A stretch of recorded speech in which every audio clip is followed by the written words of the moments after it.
Mesdames et messieurs, bonsoir et bienvenue dans ce nouveau numéro du magazine Tac au Tac, votre magazine sociopolitique culturel qui reçoit tout le monde, qui dit tout sur tout et qui laisse parler son invité librement. Et ce soir, j'ai l'honneur de recevoir pour vous monsieur Luc Mikombo Kabongatra, journaliste, analyste et puis consultant, professeur de français aussi, j'en passe beaucoup de titres. Luc, bonsoir et bienvenue dans Tac au Tac magazine, comment allez-vous? Je vais en dire bien. Alors, je vais ouvrir une parenthèse là, Luc, Tac au Tac, le nom de mon émission, c'est vous qui l'avez trouvé. Et à chaque fois que j'ai dit aux gens, mais Tac au Tac, ils se posent la question de savoir, mais Tac au Tac signifie quoi? C'est Tic au Tac ou Tac au Tac? Vous vous rappelez, vous souvenez le jour où j'ai construit mon émission? Tout à fait. Alors, il faut un peu essayer d'expliquer à nos téléspectateurs que Tac au Tac, ça se dit. Oui, en fait, le belgicisme nous a appris Tic au Tac. Oui.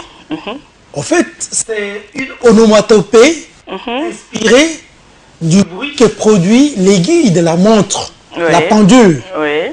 Quand, tic-tac, oui. tic-tac, oui. Mais en français, c'est du tac au tac. Aujourd'hui, à Kinshasa, en République démocratique du Congo, on dit coup sur coup. Coup sur coup. Donc, c'est à bâton rompu. Donc, spontanément, une réponse qui vient tout de suite après la question et une réponse spontanée. Et en bon français, on ne dit pas du tic au tac, mais en bon français, on dit du tac au tac. Voilà pourquoi je t'ai conseillé de prendre ce qui est du registre puriste. Tac au tac. Voilà. Ok, merci. Je crois que c'est passé. Hein. Maintenant, vous avez compris. Il ne faut plus me déranger. Tic au tac, tac au tac, c'est tac au tac. Ben, voilà. Merci beaucoup, Luc. Alors, Luc Mikombo Kabongatra, vous êtes journaliste. Vous avez un œil regardant sur tout ce qui se passe. Vous avez un esprit critique. Alors, est-ce que vous pouvez nous dire quelle analyse faites-vous du processus électoral, du déroulement du processus électoral?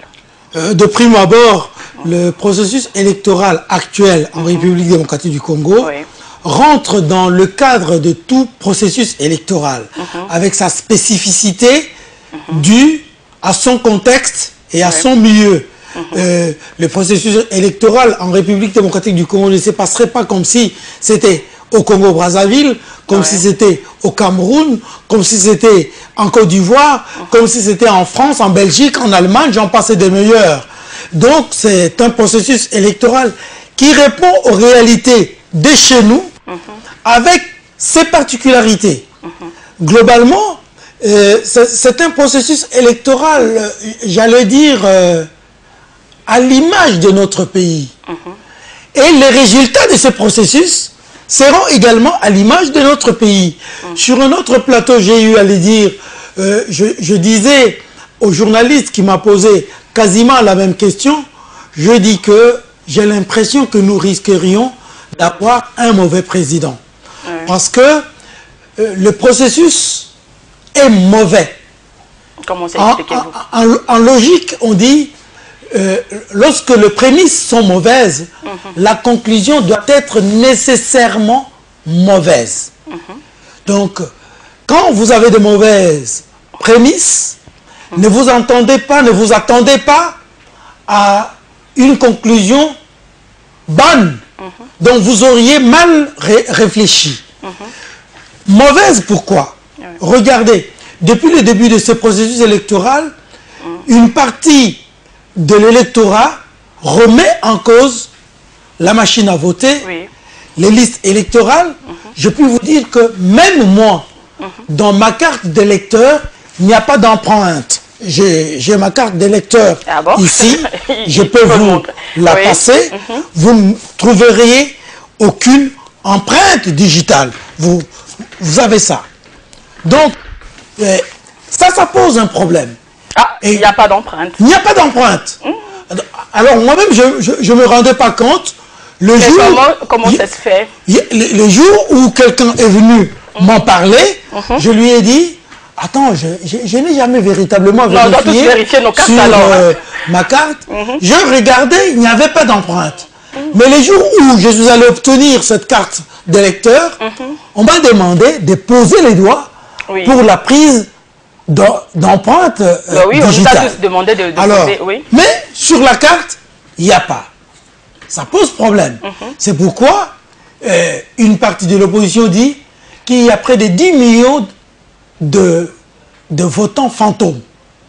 Donc des gens qui sont soit des manchots, soit Dieu les a créés comme ça.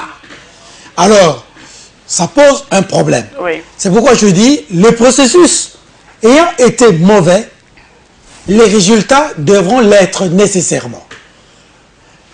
Cela obéit à la loi logique.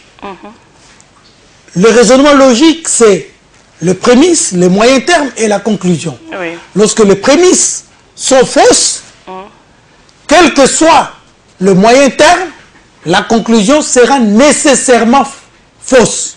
Juste par rapport aux empreintes, c'est parce qu'il n'y a pas d'empreintes. Il n'y a pas que ça. Il y a la machine à voter. La machine à voter, nettoyer le fichier, tout ça, qui n'a pas été nettoyé. Bon, voilà, c'est un peu ça. Il y a beaucoup de choses. Donc aujourd'hui, si on doit nettoyer le fichier électoral, ça veut dire que, parce que j'ai essayé de demander, que ce soit dans un taxi-bus, dans un taxi, dans un bus, j'ai essayé de demander aux gens.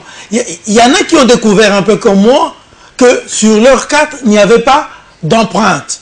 J'ai essayé de demander aux gens, est-ce que dans votre carte d'électeur, il y a vos empreintes digitales? Alors là, il faut demander à tous les téléspectateurs de regarder leur carte. Hein. Il faudrait absolument qu'on vérifie. J'ai demandé ici à des caméramens, Alain Bolikango notamment, qui a pris sa carte, il a vérifié, pas d'empreinte. Sa carte aussi n'avait pas d'empreinte. Pas d'empreinte. Alors moi aussi, je dois vérifier ma carte alors. Hein. Il faudrait vérifier, parce que quand l'opposition disait 10 millions de Congolais, on ne comprenait pas beaucoup.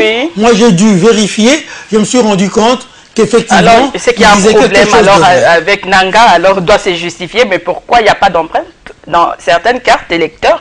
Donc c'est un peu compliqué. Alors, vous avez dit que non, c'est déjà mal parti, hein, mal barré. Et donc, on ne sait pas ce qui va advenir. Bon, des élections, bon, on continue. Alors, Monsieur Luc, dites-nous un peu comment vous analysez l'accord de Genève, de Nairobi, avec tout ce qui s'est passé. Très sincèrement, l'accord de Genève, dans la forme où il nous a été présenté, moi, je ne sais pas comment les protagonistes ont dû signer cet accord. Parce que c'est un accord qui, véritablement, allait à l'encontre de la Constitution.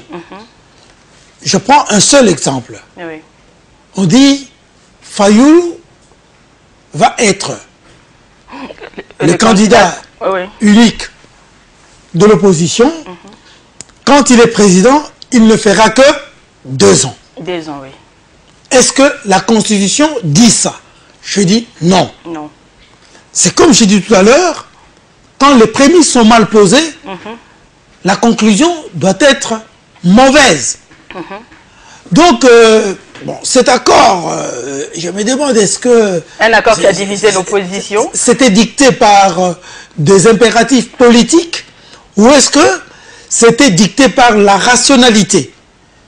Alors, il y a eu beaucoup de choses qui n'ont pas obéi à la rationalité simple. Hein? N'empêche quand même, tout le monde a signé l'accord. Oui, mais ceux qui ont signé quoi? Ma foi, on a cet accord-là. Mais le fait d'avoir trouvé un candidat commun, moi j'ai trouvé ça dans la perspective de la cohésion de l'opposition, une bonne chose. Parce que le fait d'avoir un candidat unique avait cessé de diviser l'opinion. Vous avez entendu sur le boulevard Triomphal l'opinion, du moins une partie de l'opinion en train de dire ne nous trahissez pas. Lors de leur dernier meeting. Lors de leur dernier meeting. Alors, la démarche était bonne de pouvoir trouver un candidat. Mais les faits posés, le texte n'était pas bon forcément. Mais il y avait moyen de revoir ou de rectifier les erreurs qu'il y avait dans le texte. Mais ils ont quand même choisi de signer et puis après, bon... Oui, ils ont choisi de signer et maintenant nous avons d'une part Fayoulou, de l'autre part Félix Tshisekedi, appuyé par Vital Kamerhe, Fayoulou appuyé par Matungulu, Adolphe Muzito, Moïse Katumbi et Jean-Pierre Bemba. Donc, est-ce qu'ils avaient bien fait de retirer leur signature, Fachi et Vital Kamerhe? En fait, les raisons sont politiques, hein, vous les avez entendues, ils ont dit, nos bases respectives nous ont demandé de nous désengager. Obéissant à la base, nous sommes mais avant de signer, il fallait d'abord consulter la base. Alors, pas consulter la base. C'est juste un prétexte. Mais vous voyez, il y a un problème dans la notion de la base. Il y a la base et les leaders. Qui conduit qui? À ne pas confondre avec le peuple. Hein. Oui. La base ici est entendue dans le cadre de ce regroupement d'appartenance à un parti politique ou à une famille politique, des militants d'un parti politique. Ce n'est pas tout le peuple, ce n'est pas toute l'opinion. Mais eux, ils ne peuvent pas non plus obéir à toute l'opinion parce que toute l'opinion ne leur appartient pas. Ils obéissent à cette base appartenant à leur famille politique ou à leur parti politique. Et ils ont dit que la base a dit ceci. Mais le fait d'avoir retiré leur candidat, leur signature, a affaibli l'opposition. Puisque ça affaiblit l'opposition, ça regaillardit la majorité présidentielle. Tu vois, il y a une sentence communément connue. On dit, l'union fait la force. La désunion fait quoi? La faiblesse. La faiblesse, c'est ça. Tout naturellement. L'union fait la force, la désunion fait la faiblesse. Et en 2000, comme vous venez de dire, là, l'union fait la force, et la désunion fait la faiblesse. Et en 2011, ce qu'on a reproché aux opposants à l'opposition est allée en ordre dispersé et nous connaissons la suite. Et ils reprennent encore la même erreur. Sur ce fait-là, moi j'avais cette intention. C'est pour dire qu'une candidature commune, c'est impossible pour l'opposition. Oui, mais la majorité présidentielle avait déjà dit qu'une candidature commune, c'est une possibilité impossible. C'est impossible, ils ne sauront pas s'entendre. Et maintenant, mais pourquoi ils n'arrivent toujours pas à se mettre d'accord, cette opposition? On donne raison à la majorité présidentielle. Et pour répondre à votre question, le fait que l'opposition soit partie en ordre dispersé, parce que il y a la focalisation entre Chadari, Martin Fayoulou et Fachi. Il n'y a pas que cela. Il y a de l'autre côté les gens tels que le Mokia. Il y a les gens tels que Marie-Josée Ifoko. Les gens tels que le Théodore Ngoyi. Les Théodore Ngoyi.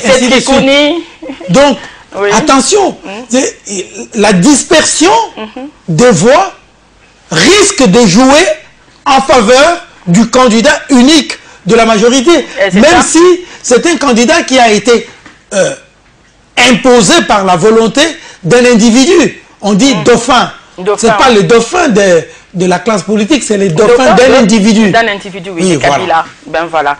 Ben, c'est vraiment une erreur. Espérons seulement que ça va bien se passer. Bon, c'est la campagne électorale. Nous voyons Félix Tshisekedi avec Kamerhe, qui arrive quand même à mobiliser. Ils sont là-bas dans l'est du pays, et puis il y a Fayoulou de l'autre côté, et puis qui mobilise aussi. Il y a Chadari qui mobilise aussi. Qu'est-ce qui va se passer? En fait, la question que je me pose, moi j'ai comme l'impression que ça se passe bien pour eux. J'en fais une analyse sociologique. Si par exemple Chadari va à Béni, beaucoup de gens viennent. Quelle est, en termes de chiffres, la démographie de Béni? Est-ce que ces gens-là viennent par curiosité, par conviction? Est-ce qu'ils viennent vraiment? Justement, c'est la question que je me pose.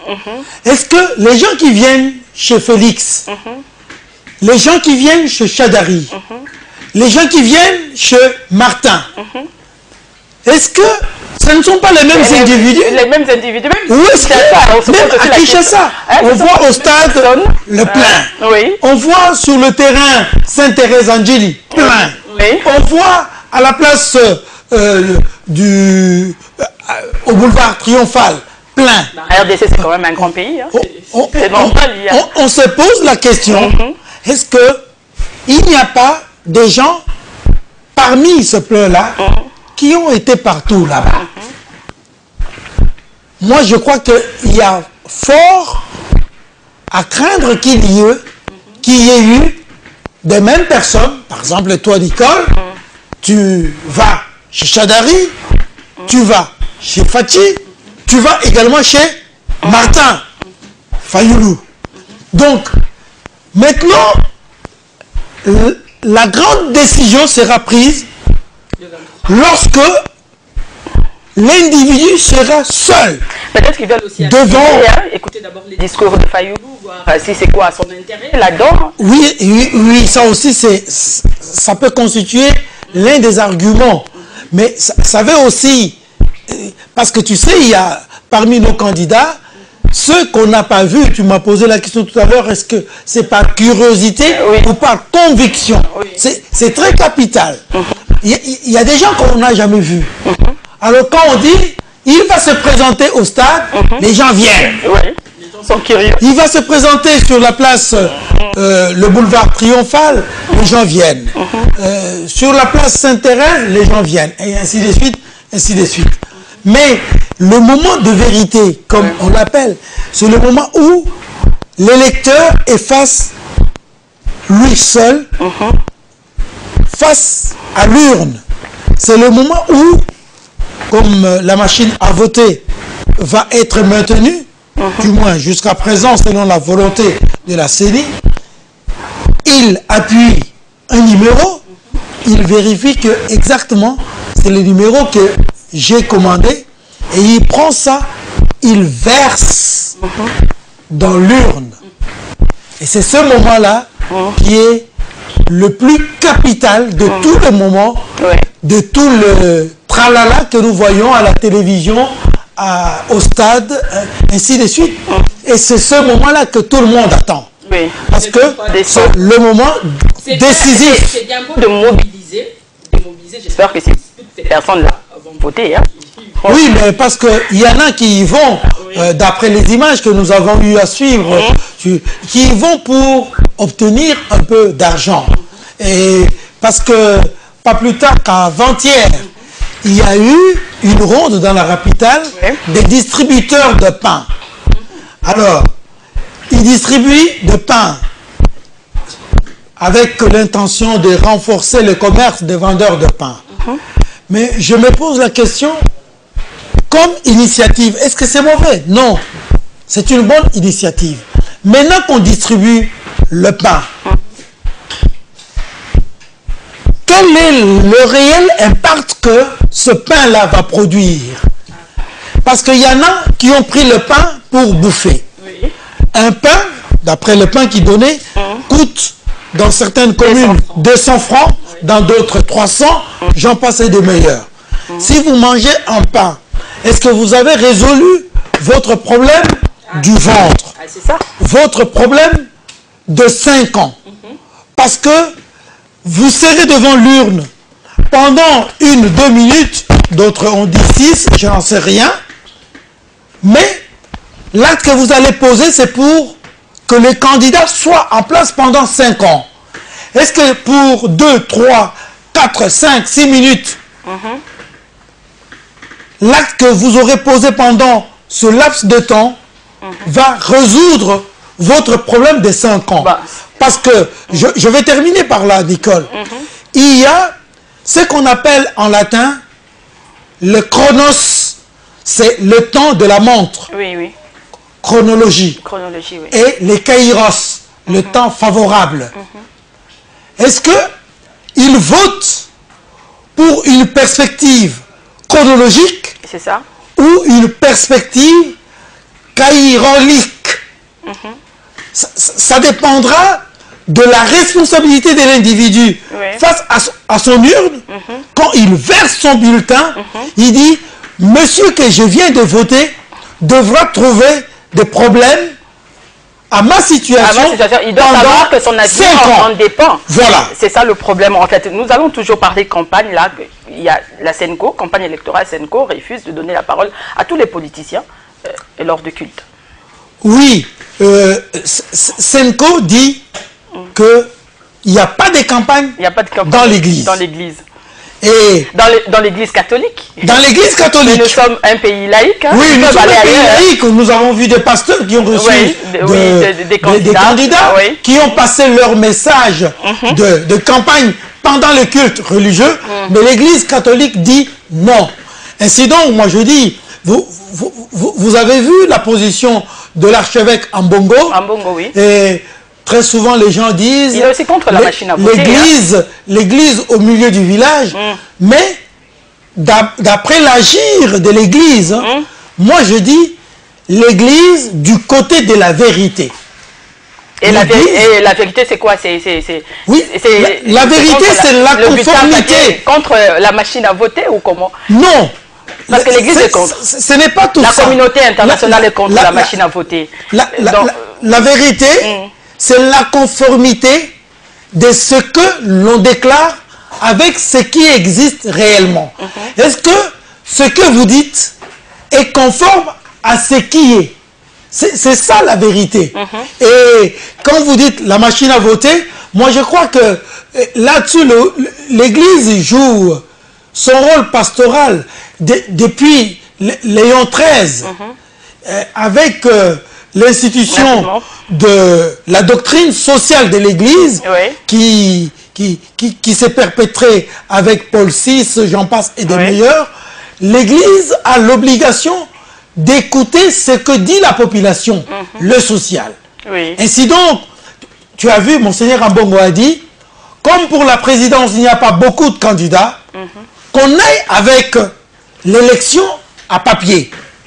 Mais comme pour la députation nationale, provinciale. Parce que les élections, c'est oui, mais parce que la CENI elle-même s'est contredite, parce que dans le chronogramme, il y avait un moment, un temps, pour la multiplication ou la duplication de papiers de vote. Ces papiers de vote ont été remplacés unilatéralement par la machine à voter qui n'a jamais été prévu par le processus électoral. D'où le problème. Et l'Église prend position parce que c'est là où provient aussi la méfiance, hein, parce qu'on se demande pourquoi Nanga insiste sur cette machine à voter. Oui, mais c'est ça justement. Donc, vous savez, les élections... Et rapidement, nous allons passer à notre première rubrique. Oui, les élections, c'est le respect du contrat social. Est-ce que la CENI a respecté le contrat social, comme le dit Jean-Jacques Rousseau? La majorité des conflits sociétaux ou sociétaux viennent de la violation du contrat social. Quand vous violez le contrat social, vous générez un conflit social. Voilà pourquoi l'Église catholique doit prendre position par rapport au social. Pour ces analyses. Alors nous allons passer à notre première rubrique, encore une chanson. C'est la campagne, hein. Nous allons proposer des chansons pour éveiller un peu la conscience de nos téléspectateurs à voter utile. Messieurs les députés, je suis désolé. Suivez. Honorable, honorable, unarudia tena. Honorable, honorable, unarudia tena. Depuis tulikuvotaka Asamblea uyasemaka Ugo baganalala Mabushingise mu Asamblea. Unatoka tumbo Umakuta pepe Unakitoka prete Kisona nekijeba pepe. Unatoka prete Umakuta pepe Unanegiza ba pepe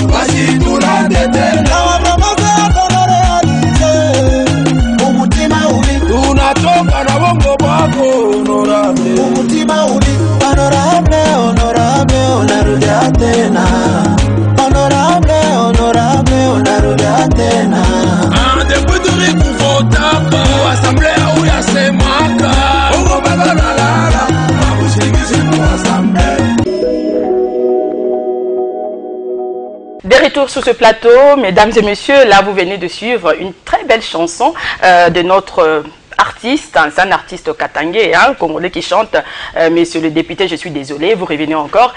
L'émission est bilingue, hein, Lucas, la campagne, nous traversons, c'est une période de communication, hein, c'est la campagne, tout ça. Monsieur le député, je suis désolé, donc, baye l'issoussou, na bon, na bango, qu'on peut s'habiller, sauf voter bango l'issoussou, donc on ne le fera pas parce que quand ils étaient là-bas, donc voilà, c'est un peu ça la chanson, c'est en swahili, mais bon, j'essaie un peu de traduire, donc voilà. Et Lucas, un petit commentaire là-dessus, parce que ceux qui étaient là, les députés qui étaient là depuis plus de 5 ans d'ailleurs, ils n'ont rien fait.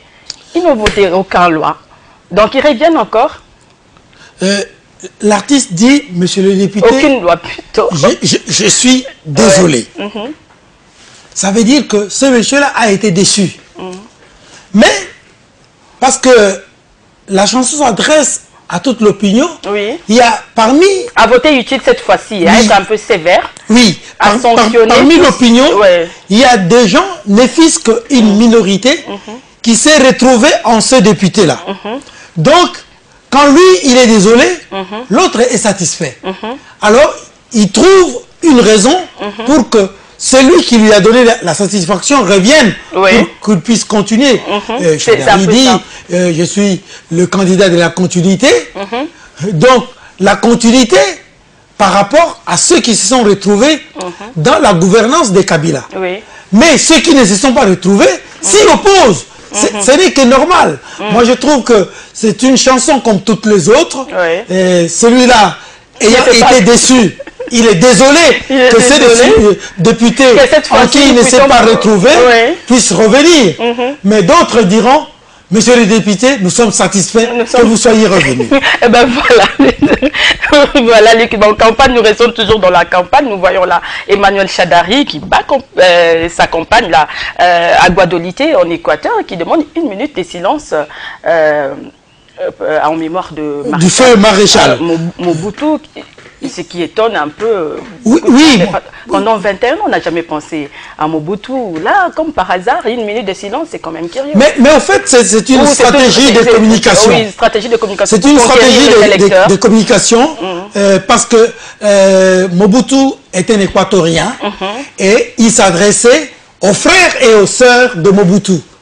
Quoi de plus normal de même de faire semblant de compatir au malheur qui ne les quittera pas de sitôt. Mais c'est des pages. Mais on sent vraiment la dans la logique pure, c'est une manière de se moquer de ces gens-là. Ben oui.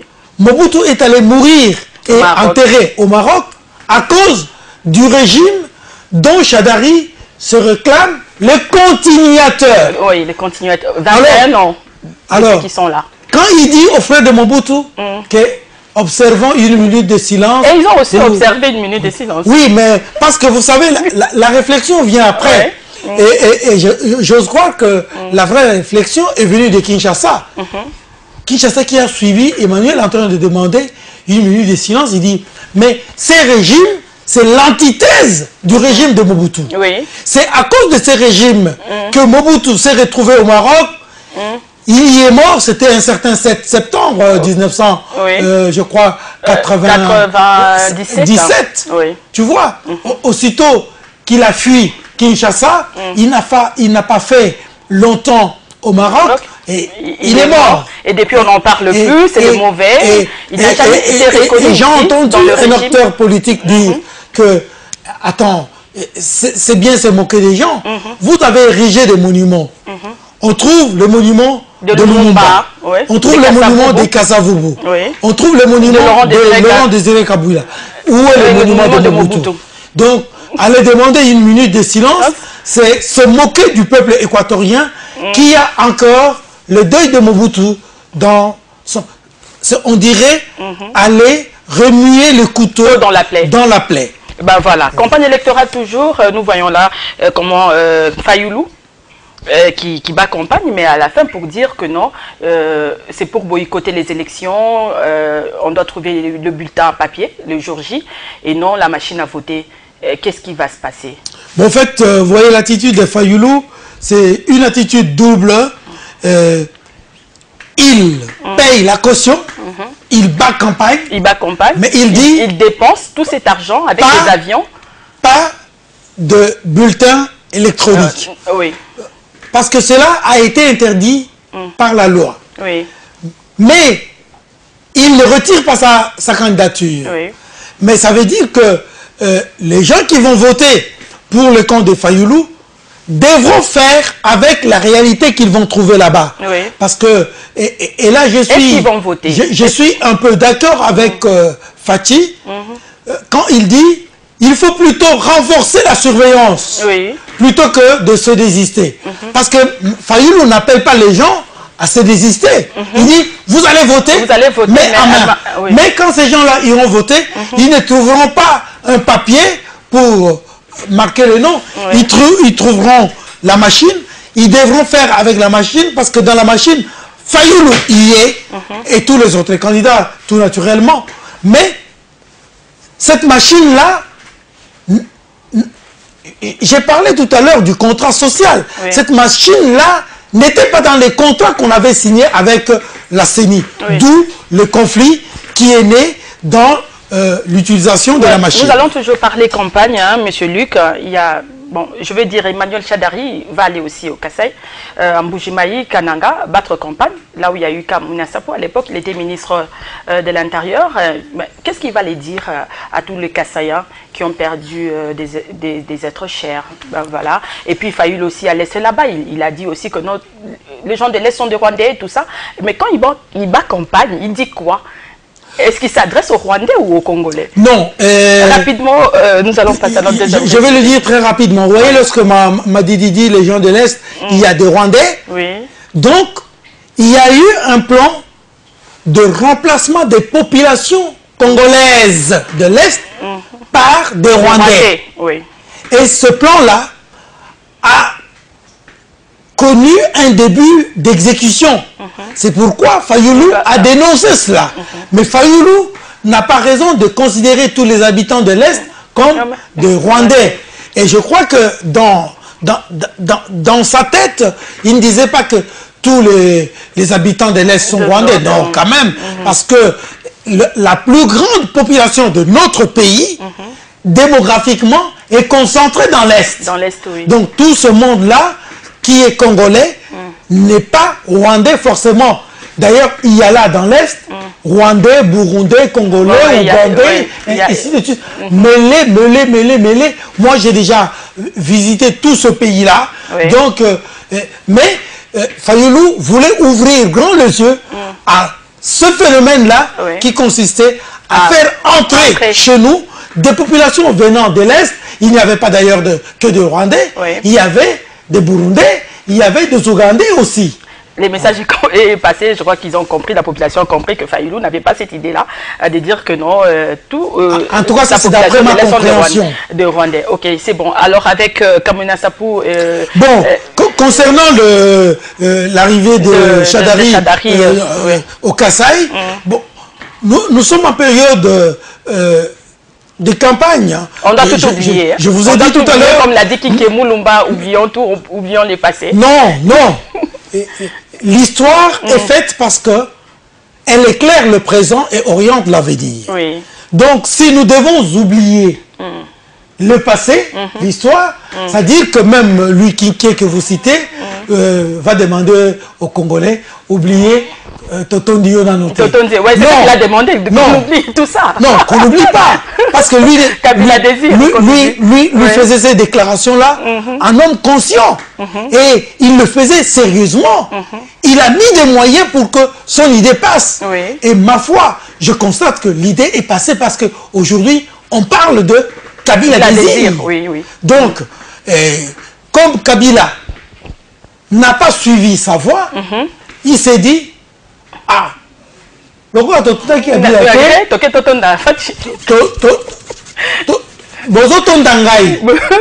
se rend compte que ça sera difficile.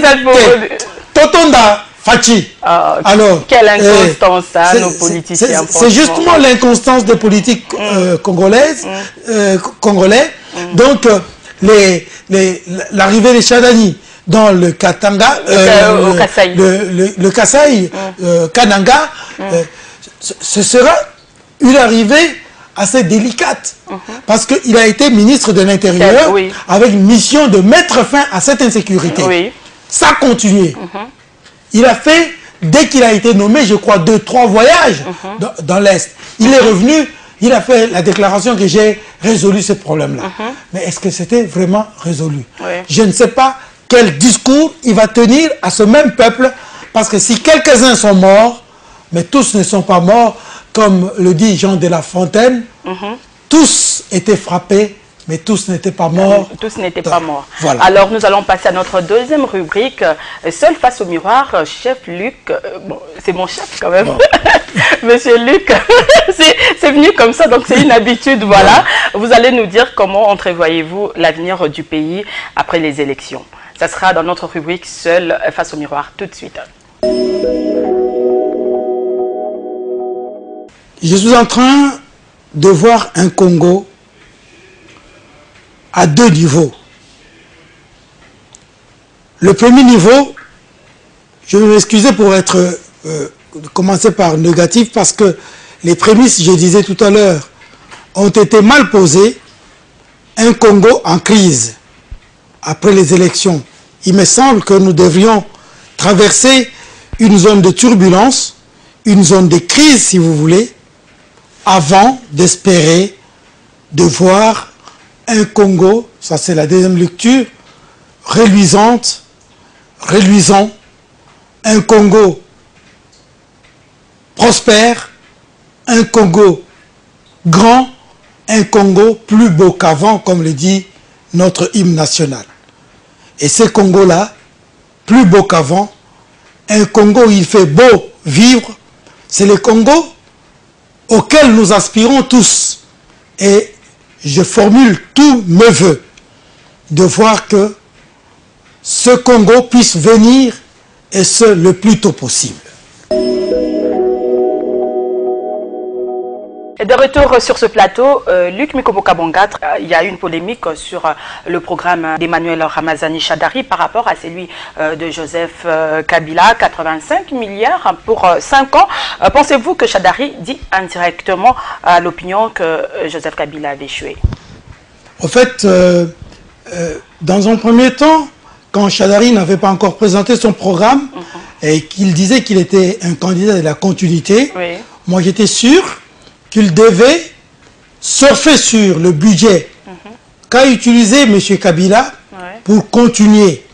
Mais je trouve que, même si c'est une version corrigée, mais la correction est profonde.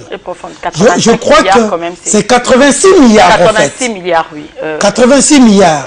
Alors, avec les 6 milliards actuellement, je crois que il ferait mieux de corriger ce qu'il annonce aux gens, que je suis le candidat de la continuité. Non, dans les faits, il est le candidat de la rupture. De la rupture, ah oui, comme l'a dit, il y a un cadre du FCC dont Jean-Lucien Boussa parle d'un programme de la rupture.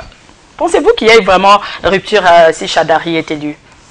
Qu'il y aurait rupture, parce qu'en fait, l'élection de Shadari serait le fruit de la conjonction de l'effort de plusieurs tendances politiques et de plusieurs idéologies politiques. Parce que dans la majorité présidentielle aujourd'hui, il y a des gens de gauche, des gens de droite, ainsi de suite. Mais il lui sera difficile de mettre en marche un programme qui sera authentiquement d'Emmanuel Shadari. Ça sera un programme hybride. Or, l'hybridisme a toujours ceci que, comme le dit l'Évangile, on n'est ni chaud, on n'est ni froid, donc on est bon pour être vomi. En tout cas, c'est compliqué, hein, donc on espère vraiment avec Emmanuel Shadari, s'il était élu, que tout va changer et qu'il va prouver le contraire. Bon, qui va peut-être bien gérer le pays par rapport à Joseph Kabila, on le souhaite en tout cas. Alors, nous allons finir. La dernière question, Luc. La députation nationale a intéressé tout le monde. Je ne sais pas si vous êtes aussi candidat. Non. Non. Tout le monde. Tu aurais été la première personne à le savoir. Mais comment comprendre cela? Tout le monde est député. En fait, cela est compris facilement lorsqu'on fait la sémiotique. Oui. La sémiotique, c'est la science des signes. Le fait que les gens vont de plus en plus vers la politique, il y a un engouement vers la politique. Oui. Vous y trouvez des comédiens, Oui, vous y trouvez des artistes, vous y trouvez des journalistes, vous y trouvez... J'ai même vu un vendeur de candidats. Ah bon. Donc, l'analyse sémiotique montre qu'il y a une crise fondamentale dans la société, dont la société et la solution se trouve en politique. En politique. Donc, en principe, pour arrêter cet engouement de tout le monde vers la politique, Oui. il faut résoudre en amont cette problématique de la crise sociale, Oui. ou crise sociétale. Donc, lorsque cette crise-là est résolue, vous verrez automatiquement que les musiciens vont faire tranquillement leur musique. Oui, chacun fera son travail. Les journalistes oui. ne vont pas envier les politiciens. Chacun paraît fera que c'est la politique son travail. et les églises qui payent maintenant. La politique est devenue le bon payeur, Oui. que de plus normal que tout le monde aille chez celui qui paye bien. Ah oui. Voilà. En tout cas, nous espérons un changement. Et c'est là est le reflet de la gouvernance La mauvaise gouvernance. qui conduit à ce que tout le monde puisse dire, tiens, chez moi ici, rien ne marche, ça marche seulement en politique. Donc c'est en politique que je dois aller pour trouver Monsieur Luc des solutions à mon problème. Merci pour vos analyses. En tout cas, merci d'être venu. Je vous remercie de tout cœur, madame. Et ça sera tout pour cette émission. Mesdames et messieurs, merci, au revoir et à très bientôt.